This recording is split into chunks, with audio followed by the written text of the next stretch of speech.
자식들의 속내를 알아보기 위해 저는 세상에서 가장 슬픈 연기를 시작했습니다. 제 유산을 차지하려는 그들의 추악한 계획을 엿들으며 과연 제 마음이 어땠을지 상상이 가시나요? 하지만 그들은 전혀 몰랐습니다. 그 모든 것이 제가 준비한 서늘한 복수극의 서막에 불과했다는 사실을요. 곧 시작될 이야기에 온전히 집중하실 수 있도록 구독과 좋아요, 알림 설정은 미리 눌러주시면 감사하겠습니다. 10월의 어느 주말 오후였습니다. 값비싼 가구들로 채워진 박진수 회장의 저택. 거실에는 마치 잘 연출된 연극의 한 장면처럼 나른하고 평화로운 공기가 감돌고 있었어요. 통창으로는 부서질 듯한 가을 햇살이 쏟아져 들어와 최고급 대리석 바닥 위에서 눈부시게 부유했습니다. 소파에 비스듬히 누운 박진수 회장은 깊은 잠에 빠진 듯 보였습니다. 규칙적인 숨소리, 미동도 없는 자세, 평생을 전쟁터 같은 사업 현장에서 살아온 사람이라고는 믿기지 않을 만큼 평온한 모습이었죠. 그의 아들, 박성민은 맞은편 소파에 앉아 의미 없이 리모컨만 만지작거렸습니다. 그의 시선은 화면에 고정되어 있었지만 초점은 흐릿하게 풀려 있었어요. 무언가에 쫓기는 사람처럼 안절부절 못하는 기색이 역력했습니다. 그때 주방에서 며느리 최유라가 단아한 걸음걸이로 나타났습니다. 그녀의 손에 들린 쟁반 위에는 향긋한 국화차 2잔이 정갈하게 놓여 있었죠. 어머, 아버님 주무시나 봐요. 어제 잠을 좀 설치셨나? 최유라는 쟁반을 내려놓으며 깃털처럼 가볍고 상냥한 목소리로 말했습니다. 남편의 찻잔을 먼저 챙겨주고 자신의 잔을 드는 그녀의 손짓은 우아하고 흠잡을 데가 없었죠. 하지만 그녀가 잠든 시아버지를 향해 던지는 눈길 속에는 햇살에 비친 먼지처럼 아주 미세하고 차가운 계산이 떠다니고 있었습니다. 주방 입구에 기댄 채 이 모든 것을 지켜보던 가사도우미 오미숙의 눈이 가늘어졌습니다. 20년 넘게 이 집을 지켜온 그녀의 눈에는 최유라의 저가식적인 미소 뒤에 숨겨진 탐욕의 그림자가 선명하게 보였으니까요. 그녀는 조용히 행주를 집어들며 자신의 존재를 애써 감췄습니다. 당신 표정이 왜 그래? 아버님 주무시는데. 아니야. 그냥 좀 피곤해서. 박성민은 아내의 시선을 피하며 찻잔만 들어 올렸습니다. 그는 지금 이 순간이 폭풍 전야의 고요함처럼 숨막히게 불편했습니다.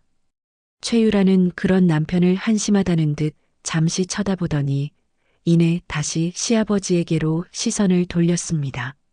아버지가 깊이 잠들었다고 확신한 그녀는 목소리를 낮췄지만 훨씬 더 날카로운 톤으로 본론을 꺼내기 시작했어요. 여보, 아버님 연세도 있으시고 요즘 들어 깜빡깜빡 하시는 것도 같고 더 늦기 전에 우리가 준비해야 할 게 있잖아요. 상속세만 해도 얼마인 줄 알아? 유라야, 제발. 아버님 깨시면 어쩌려고 그래. 박성민이 질겁하며 아내의 팔을 붙잡았습니다. 하지만 최유라는 그 손을 차갑게 뿌리쳤습니다. 깨시긴 누가 깨. 저렇게 한번 주무시면 업어가도 몰라. 성수동에 있는 그 5층짜리 건물 말이야. 그거 시세가 지금 얼만데. 아버님 명의로 계속 두다가 갑자기 큰일이라도 나면 세금 폭탄 맞는 건 우리야. 정신 온전하실 때 미리미리 증여를 받든지 법적인 조치를 해놔야 한다고. 그녀의 목소리는 뱀처럼 교활하게 거실의 공기를 파고들었습니다. 잠든 줄로만 알았던 박진수 회장의 눈꺼풀이 파르르 아주 미세하게 떨렸습니다. 그는 자는 게 아니었습니다. 오히려 생애 그 어느 때보다 더 정신을 똑똑히 차리고 있었죠. 아들의 우유부단한 침묵, 며느리의 끝없는 탐욕이 그의 심장에 비수처럼 날아와 박혔습니다. 소파에 기댄 그의 팔 아래로 감겨있던 눈이 아주 천천히 서늘하게 뜨였습니다. 평생의 자부심이었던 아들 내외가 자신이 죽기만을 기다리는 하이에나였다는 사실을 깨달은 늙은 사자의 눈이었습니다. 그 눈에는 깊은 슬픔과 함께 모든 것을 불태워버릴 듯한 차가운 분노가 이글거리고 있었습니다. 거짓된 평화는 그렇게 끝났습니다. 그날 밤 저택의 모든 불이 꺼지고 깊은 정적이 내려앉았지만 박진수 회장의 서재만은 예외였습니다. 그는 짙은 어둠 속에 홀로 앉아 책상 위 작은 스탠드 불빛에 의지하고 있었어요. 불빛 아래에는 먼지 하나 없이 닦인 액자 속에서 그의 죽은 아내가 인자한 미소를 짓고 있었습니다. 여보, 내가 뭘 잘못 키운 걸까? 내 아들이, 내 며느리가 어떻게 나한테.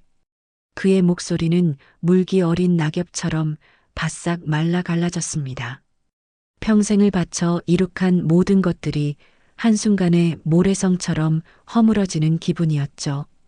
유일한 피부치에게 느낀 배신감은 그의 심장을 갈기갈기 찢는 듯 했습니다. 그때 서재 문이 소리 없이 열리고 가사도우미 오미숙이 김이 모락모락 나는 우유잔을 들고 들어왔습니다. 회장님, 잠 못 드실 것 같아서요.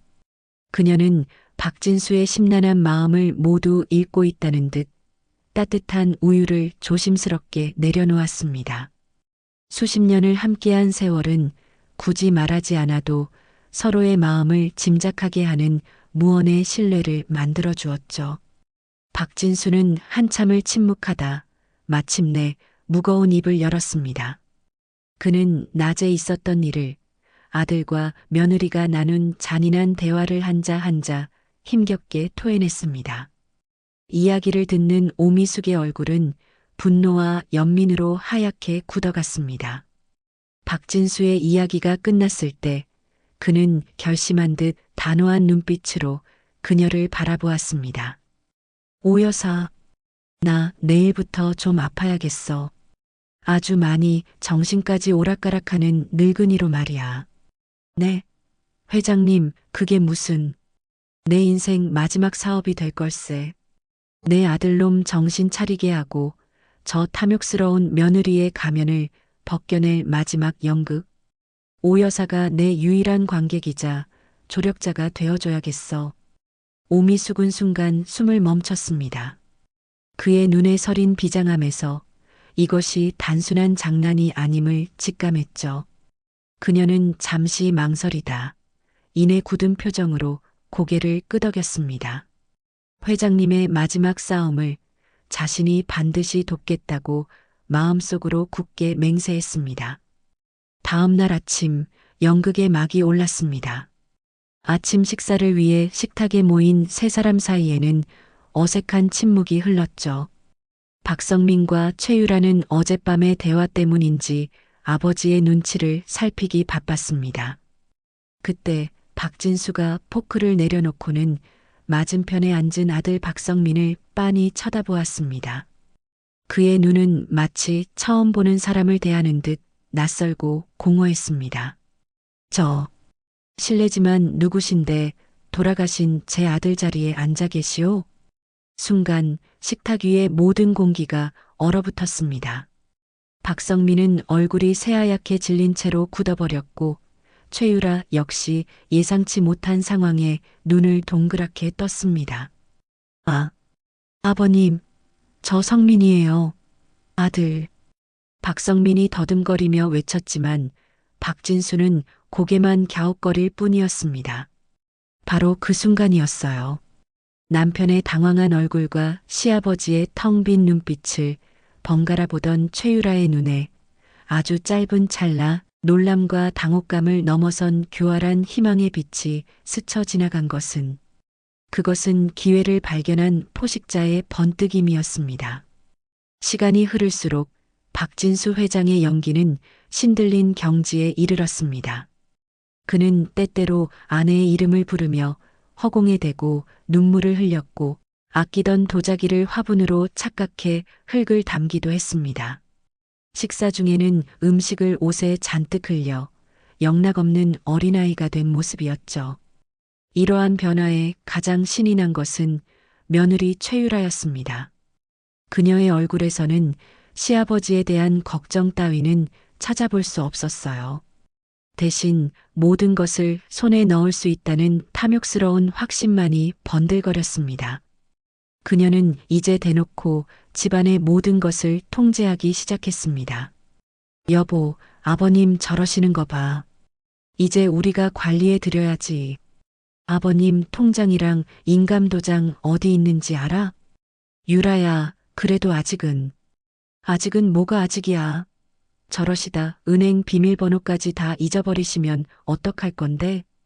다 아버님을 위해서 이러는 거잖아. 남편의 미약한 저항은 그녀의 기세등등한 목소리 앞에 힘없이 꺾였습니다. 어느덧 이 집의 실세는 완벽하게 최유라가 되어 있었습니다. 박진수는 거실 소파에 앉아 시끄러운 만화 영화에 넋을 잃고 있는 척했습니다. 그의 등 뒤에서는 최유라가 부동산 중개인과 열띤 통화를 하고 있었죠. 네, 성수동 건물이요. 지금 매물로 내놓으면 얼마나 받을 수 있을까요? 소유주가 지금 의사결정이 좀 힘든 상태라서요. 네네. 그녀의 목소리는 조금도 망설임이 없었습니다. 박진수는 만화 영화 소리에 맞춰 해맑게 웃으면서 점퍼 주머니 안으로 손을 슬며시 넣었습니다. 손가락 끝에 닿는 차가운 금속성의 녹음기. 그는 아무도 눈치채지 못하게 아주 작은 딸깍 소리와 함께 녹음 스위치를 올렸습니다. 늑대들의 만찬, 그 모든 대화가 이제 그의 손안에 기록되기 시작한 것이었습니다. 통화를 마친 최유라가 서류 뭉치를 들고 박진수의 옆에 와서 앉았습니다. 재산 포기 각서와 비슷한 내용의 서류들이었죠. 그녀는 가장 다정한 목소리로 그를 구슬리기 시작했습니다. 아버님, 여기 이름만 한번 써주시면 제가 아버님 재산 안전하게 잘 지켜드릴게요. 네. 박진수는 아무것도 모른다는 듯 눈만 껌뻑이며 그녀가 내민 서류를 바라보았습니다. 그러다 옆에 놓인 오렌지 주스 잔을 집어들었죠. 그리고 다음 순간 그의 손이 심하게 떨리는 척하더니 어이쿠 하는 소리와 함께 주스 잔이 그대로 서류 위로 쏟아졌습니다. 주황색 액체가 순식간에 중요한 서류들을 흠뻑 적셔버렸습니다. 어머, 그 순간이었습니다. 늘 상냥하고 교양 있던 최유라의 얼굴에서 모든 가면이 벗겨져 나갔습니다. 그녀의 눈이 살기등등하게 번뜩였고 입술이 파르르 떨리며 분노를 참지 못하는 표정이 스쳐 지나갔어요.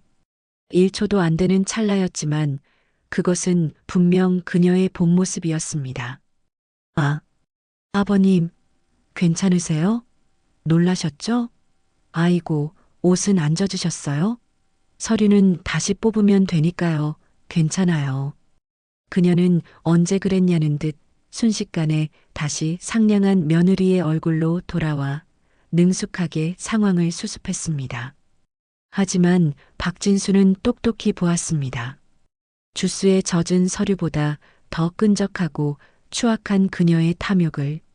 잠시 후 주방에서 이 모든 것을 지켜본 오미숙이 쓰레기통에 버려진 서류 뭉치를 발견했습니다. 그녀는 축축하고 끈적한 종이를 말없이 움켜쥐었습니다. 그녀의 눈은 회장님을 향한 연민과 저 악독한 며느리를 향한 서늘한 복수심으로 조용히 불타고 있었습니다. 어둠이 짙게 깔린 밤, 저택의 거실에는 최유라의 차가운 목소리가 울려 퍼졌습니다. 그녀는 테이블 위에 펼쳐놓은 요양병원 브로슈어를 손가락으로 툭툭 치며 남편 박성민을 노려보았어요. 아버님, 저러다가 사고라도 나면 누가 책임질 건데? 전문적인 곳에서 돌봐드려야지. 요양병원에 모시는 게 아버님을 위한 최선이야. 최유라의 말은 얼핏 합리적으로 들렸지만 그 속에는 차가운 계산이 숨겨져 있었습니다. 요양병원에 박진수를 보내면 그의 재산을 통제하기가 훨씬 수월해질 테니까요. 박성민은 소파에 깊이 파묻힌 채 아무 말도 하지 못했습니다.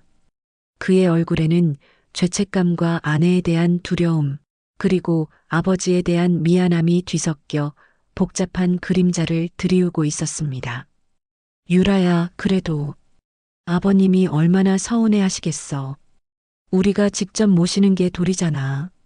그의 목소리는 미약한 나뭇가지처럼 흔들렸습니다. 최유라는 그런 남편을 보며 깊은 한숨을 내쉬더니 휴대전화를 집어들었습니다. 당신은 왜 이렇게 결단력이 없어? 내가 알아서 할게. 잠시 후 벨소리가 몇 번 울리고 이내 최유라의 남동생 최유진이 들이닥쳤습니다. 최유진은 박성민의 어깨를 툭툭 치며 거친 목소리로 말했습니다. 매형, 왜 그래? 누나가 다 생각해서 하는 일인데. 아버님이 병원에 가셔야 우리도 편하고 아버님도 전문가한테 케어받는 게 좋지. 괜히 어정쩡하게 있다가 돈만 날리고 아버님한테 뭔 일이라도 생기면 누가 책임져? 최유진의 노골적인 말은 박성민의 마음속 약한 부분을 정확히 파고들었습니다. 그는 고개를 들지 못한 채 결국 아내의 계획에 묵묵히 동의하는 듯 했습니다. 이 모든 대화는 저택 2층 침실에 누워있는 박진수의 귀에 선명하게 들어오고 있었습니다. 침대 협탁 위에 놓인 작은 시계 모양의 초소형 카메라가 모든 소리와 영상을 그의 손안으로 전송하고 있었으니까요. 오미숙은 어느 순간부터 최유진의 수상한 행동을 눈여겨보고 있었습니다. 그가 마치 보물찾기를 하듯 집안 곳곳을 기웃거리는 것을 여러 번 목격했기 때문이죠. 주인의 물건을 훔치는 것이 아니라 마치 무언가를 찾고 있는 듯한 은밀한 움직임. 그녀는 직감했습니다. 최유진이 노리는 것은 바로 박진수 회장의 금고라는 것을요. 며칠 후 최유라는 박진수의 주치의를 은밀히 만났습니다. 고급 레스토랑의 한쪽 구석에서 그녀는 주치의에게 두툼한 봉투를 내밀며 간곡히 부탁했습니다. 원장님, 아버님이 지금 치매 증상이 심하셔서요. 요양병원 입원이 급한데 소견서 좀 부탁드립니다. 상황이 상황이니만큼 좀 강하게 써주시면 감사하겠습니다. 주치의는 봉투 속 현금 뭉치를 보고 잠시 망설였습니다. 그는 박진수 회장의 건강 상태를 누구보다 잘 알고 있었기에 양심의 가책을 느꼈습니다. 하지만 최유라의 눈빛은 너무나 집요하고 강렬했습니다. 거절하면 어떤 불이익이 있을지 모른다는 막연한 불안감에 그의 손은 봉투를 향해 조심스럽게 움직였습니다. 오미숙은 이 사실을 알게 되자마자 박진수에게 달려가 속삭였습니다. 회장님, 며느리님이 주치의까지 매수해서 허위 진단서를 받으려고 합니다. 더 이상은 기다릴 수 없습니다. 이제는 회장님께서 직접 나서셔야 할 때입니다. 박진수는 오미숙의 말을 듣고 차갑게 웃었습니다. 이제 그의 아들 내외는 돌아올 수 없는 강을 건너고 있었습니다. 요양병원, 허위 진단서, 이 모든 것이 그들의 탐욕이 만들어낸 거대한 연극의 절정을 향해 치닫고 있다는 것을 그는 본능적으로 직감했습니다. 어느덧 최유라의 탐욕은 거침없는 질주를 시작했습니다. 그녀는 법원을 통해 박진수 회장을 성년후견인으로 신청하려는 대담한 계획을 실행에 옮기려 했습니다. 법정 대리인을 통해 박진수의 모든 재산에 대한 권리를 확보하려는 것이었죠. 원장님께서 써주신 소견서 덕분에 일이 아주 순조롭게 진행될 겁니다. 변호사님, 이 서류에 따라 성년후견인으로 제가 지정되게 해주세요. 아버님을 위해서 최선을 다해주세요. 그녀는 싸늘한 미소를 지으며 변호사에게 서류를 건넸습니다. 그 시각 오미숙은 박진수의 지시를 받아 비밀리에 다른 법률 전문가를 만나고 있었습니다. 그녀는 회장님의 상황을 숨김없이 털어놓으며 최유라의 계획에 맞설 방법을 모색했습니다. 박진수는 자신의 침실에서 며느리의 모든 움직임을 보고받고 있었습니다. 자신을 성년후견인으로 만들고 재산을 빼앗으려는 계획. 보통 사람이라면 분노에 치를 떨었겠지만 그의 얼굴에는 오히려 차분한 미소마저 감돌았습니다. 놈들의 탐욕이 극에 달할수록 자신의 복수는 더욱 통쾌해질 것이라는 확신 때문이었죠. 최유진은 그 사이에도 저택 곳곳을 뒤지며 금고 열쇠를 찾느라 혈안이 되어 있었습니다. 그는 박진수의 방 서랍을 억지로 열려다 부수고 침대 매트리스까지 들춰보는 등 난장판을 만들었습니다. 아씨, 어디 숨긴 거야 대체? 늙은이가 죽기 전에 돈 쓸 일도 없을 텐데 왜 이렇게 숨겨놓는 거야? 최유진의 거친 행동은 박성민에게도 부담으로 다가왔습니다. 그는 아내에게 유라야, 이렇게까지 할 필요는 없잖아. 라고 나약하게 항변했지만 최유라는 싸늘하게 남편을 쏘아보며 말을 끊었습니다. 당신은 가만히 있어. 어차피 다 우리한테 올 돈인데 미리 챙기는 게 뭐가 문제야? 박진수는 그들의 탐욕이 이끄는 대로 움직이게 두었습니다. 그는 일부러 금고 열쇠가 아닌 오래된 투자 서류나 쓸모없는 계약서들을 엉뚱한 곳에 숨겨두고 그들의 반응을 관찰했습니다. 최유라와 최유진은 며칠 밤낮을 그것들을 찾느라 애썼지만 번번이 허탕만 쳤습니다. 그들의 조급함은 점점 극에 달했습니다. 마침내 최유라는 박진수를 정신병원에 보내기 위한 마지막 증거 수집에 나섰습니다. 그녀는 박진수가 잠든 사이 그의 침실과 거실 곳곳에 초소형 카메라를 설치했습니다.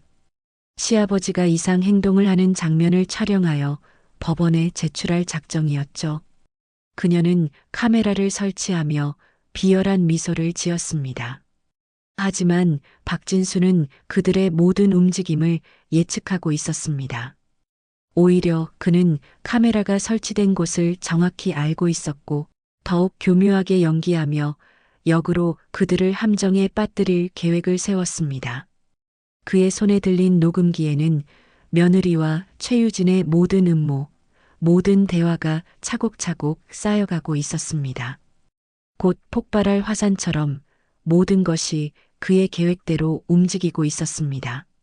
폭풍 전야의 고요함이 저택을 감쌌습니다. 최유라는 박진수 회장 앞에 성년후견인 신청 동의서와 재산관리, 위임장 등 최종 서류들을 펼쳐놓았습니다. 그녀의 눈은 이제 더 이상 숨김없이 탐욕으로 번뜩였습니다. 아버님, 여기 이름 쓰고 도장만 찍으면 제가 다 알아서 해드릴게요. 이제 아버님은 걱정할 거 하나도 없어요. 편안하게 쉬세요. 그녀는 다정함을 가장한 목소리로 박진수를 구슬렸지만 그 안에는 강압적인 기운이 역력했습니다. 박성민은 아내의 옆에서 불안한 시선으로 아버지를 바라보았습니다. 그의 양심은 마지막으로 아버지를 향해 경고를 보내는 듯 했지만 아내의 강압적인 눈빛 앞에서 입술만 꾹 깨물 뿐이었습니다. 박진수는 최유라가 내민 펜을 쥐고 서명란을 멍하니 바라보았습니다. 그의 손은 심하게 떨리는 척하더니 이내 인감도장을 잡고 서명란이 아닌 서류의 전혀 엉뚱한 여백에 찍으려 했습니다. 아버님, 거기 아니에요. 여기요, 여기. 최유라는 짜증 섞인 목소리로 박진수의 손을 거칠게 붙잡았습니다. 그녀는 그의 손에 쥔 인감도장을 억지로 서류에 정해진 위치에 찍으려 했습니다. 바로 그 순간 저택의 초인종이 요란하고 길게 울리기 시작했습니다. 딩동댕동, 딩동댕동. 최유라와 박성민은 깜짝 놀라 서로를 바라보았습니다. 이 시간에 누구지? 당황한 그들의 시선이 문 쪽으로 향했습니다. 박진수는 그들의 당황한 얼굴을 슬쩍 살피더니 갑자기 크게 소리쳤습니다. 누가 왔느냐? 내 금고를 훔치려는 강도인가? 이놈들, 감히 내 집에 침입하다니. 그의 목소리는 평소보다 훨씬 크고 격앙되어 있었습니다. 초인종 소리는 멈추지 않았고 문 밖에서 누군가 문을 두드리는 소리가 들렸습니다. 박성민이 조심스럽게 현관으로 향했고 이내 문이 열리자 예상치 못한 사람들이 서 있었습니다. 바로 요양병원에서 박진수를 데리러 온 관계자들이었습니다. 깔끔한 유니폼을 입은 직원 2명과 응급구조대원 2명. 박진수 어르신 모시러 왔습니다. 보호자 되시죠? 관계자의 말에 박성민은 더욱 당황했습니다. 최유라는 순간적으로 표정이 굳어졌지만 이내 침착하게 상황을 수습하려 나섰습니다. 그녀는 관계자들에게 다가가 박진수를 가리키며 낮은 목소리로 속삭였습니다. 네, 제가 며느리입니다. 아버님이 지금 치매가 많이 심하셔서 방금 전에도 저를 강도라고 오해하셨어요. 빨리 모시고 가주시면 감사하겠습니다. 그녀의 눈빛은 박진수를 향해 협조해라는 무언의 경고를 보내고 있었습니다. 이 모든 광경을 지켜보고 있던 오미숙은 조용히 휴대전화의 비디오 촬영 버튼을 눌렀습니다. 그녀는 이 상황의 모든 것을 담기 위해 숨죽이며 카메라를 고정했습니다. 박진수는 요양병원 관계자들의 팔에 부축당하면서도 텅 빈 눈으로 허공을 응시했습니다. 그의 입가에는 아주 희미하고도 만족스러운 미소가 스쳐 지나갔습니다. 자신의 마지막 미끼가 그들의 탐욕을 완벽하게 낚아 올리고 있음을 확신하는 미소였습니다. 요양병원의 하얀 복도는 소독약 냄새와 차가운 공기로 가득했습니다. 박진수 회장은 휠체어에 앉아 초점 없는 눈으로 허공을 응시하고 있었죠. 그의 앞에서는 며느리 최유라가 마지막 입원 서류에 서명을 하고 있었습니다. 모든 것이 자신의 계획대로 완벽하게 마무리되고 있다는 승리감에 그녀의 입가에는 비열한 미소가 걸려 있었습니다. 박성민은 차마 아버지의 얼굴을 보지 못한 채 죄인처럼 고개를 숙이고 있었어요. 바로 그때였습니다. 잠깐만요. 그 서명 하시던 손을 멈추시죠. 복도 끝에서부터 울려 퍼지는 단호하고 힘 있는 목소리. 최유라가 짜증 섞인 표정으로 고개를 돌린 순간 그녀의 얼굴은 그대로 굳어버렸습니다. 그곳에는 더 이상 수수한 가사도우미의 모습이 아닌 날카로운 눈빛과 당당한 자세의 오미숙이 서 있었습니다. 그녀의 옆에는 서류 가방을 든 중년의 변호사가 함께였죠. 아주머니가 여긴 어쩐 일이에요? 여긴 외부인 출입 금지. 외부인이라. 20년간 당신 시아버지의 수족이 되어 일해온 내가 외부인이라면 당신은 대체 뭡니까? 재산을 노리고 시아버지를 정신병원에 가두려는 강도 아닙니까? 오미숙의 목소리는 얼음장처럼 차가웠습니다. 그녀는 최유라가 반박할 틈도 주지 않고 손에 들고 있던 태블릿 PC의 화면을 켰습니다. 어디 한번 보시죠. 당신들이 치매 노인 앞에서 무슨 짓들을 했는지.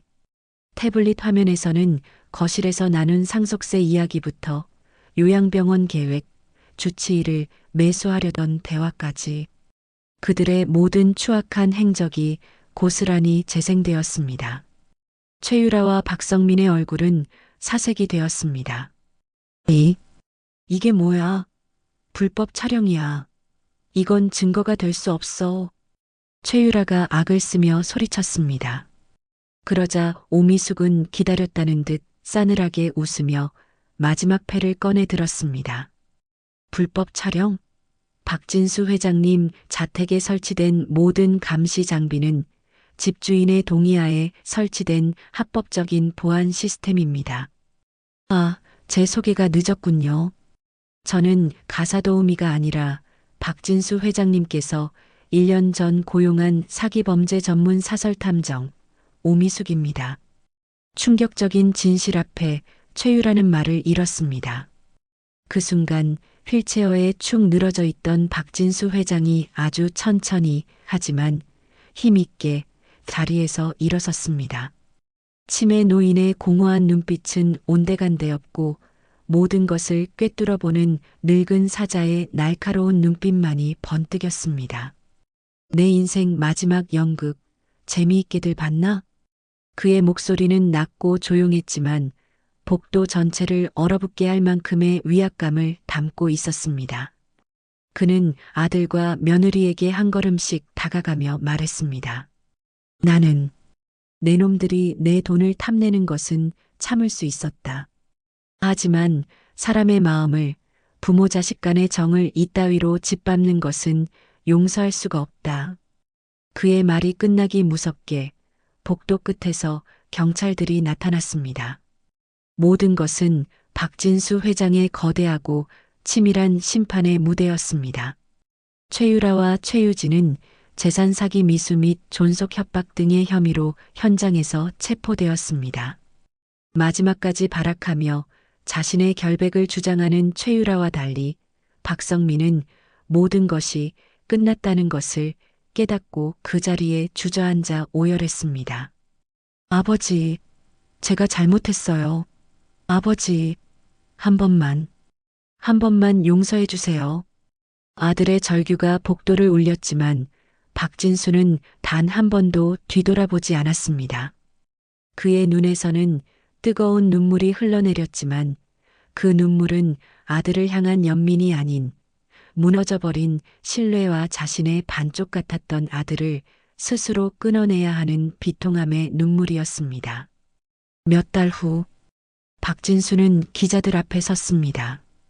그는 자신의 전 재산을 사회에 환원하여 어려운 환경의 청년들을 위한 장학재단을 설립하겠다고 폭탄 선언을 했습니다. 기자들의 플래시가 쉴 새 없이 터졌습니다. 저는 제 아들에게 돈이 아닌 스스로의 힘으로 살아갈 마지막 기회를 주기로 했습니다. 그리고 이 돈은 돈이 없어 꿈을 포기해야만 하는 이 땅의 수많은 아들, 딸들에게 쓰일 것입니다. 모든 행사가 끝나고 박진수는 재단 사무실 창가에 서서 분주하게 움직이는 도시의 풍경을 내려다보았습니다. 그의 옆에는 이제 탐정이 아닌 든든한 동반자이자 재단의 이사장이 된 오미숙이 서 있었습니다. 후회하지 않으십니까, 회장님? 오미숙의 조심스러운 물음에 박진수는 희미하게 웃으며 대답했습니다. 후회? 아니, 이제야 내 돈이 진짜 주인을 찾아가는 기분이야. 진작 이렇게 했어야 했는데. 그의 얼굴에는 더 이상 복수의 냉소나 배신감의 상처가 남아있지 않았습니다. 모든 것을 내려놓은 자만이 가질 수 있는 평온함과 새로운 시작에 대한 조용한 기대감만이 감돌고 있었죠. 돈보다 소중한 것을 잃어버린 자에게 가장 큰 벌은 바로 그 돈을 영원히 가질 수 없게 하는 것입니다. 이번 이야기 여러분은 어떻게 보셨나요? 댓글로 여러분의 소중한 생각을 자유롭게 남겨주세요. 구독과 좋아요, 알림 설정은 다락방 열차가 다음 역을 향해 나아가는데 가장 큰 힘이 됩니다. 시청해 주셔서 진심으로 감사합니다.